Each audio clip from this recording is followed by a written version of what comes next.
पेड़, पक्षी और इंसान की तकनीक एक समय की बात है। एक घना जंगल था जहां हजारों पेड़ खड़े थे। इन पेड़ों पर कई रंग बिरंगे पक्षी रहते थे। उनके चहचहाने से जंगल की शांति बनी रहती।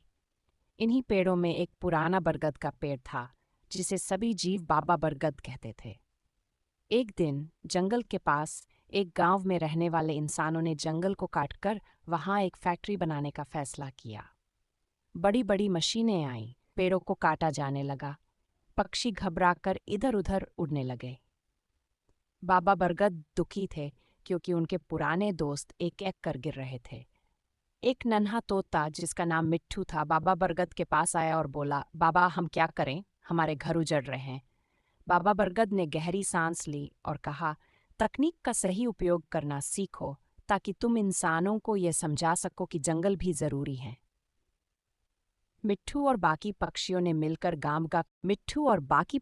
मिलकर गांव के बच्चों को संदेश देना शुरू किया। वे फैक्ट्री के इंजीनियरों की मशीनों पर बैठकर गाना गाने लगे, जैसे वे कह रहे हों, हमारे घर मत उजाड़ो। गांव के बच्चों ने यह देखा और अपने माता पिता से कहा कि पेड़ों को काटने से पशु पक्षी बेघर हो रहे हैं। धीरे धीरे ये बात गांव में फैल गई। इंसानों ने सोचा कि अगर तकनीक से विकास हो सकता है तो उसे पेड़ पौधों को बचाने के लिए भी इस्तेमाल किया जा सकता है। गांव वालों ने एक नई योजना बनाई। उन्होंने फैक्ट्री को गांव से दूर ऐसी जगह बसाया जहां जंगल को नुकसान न हो। साथ ही उन्होंने जंगल के पास एक ग्रीन जोन बनाया जहां और पेड़ लगाए गए।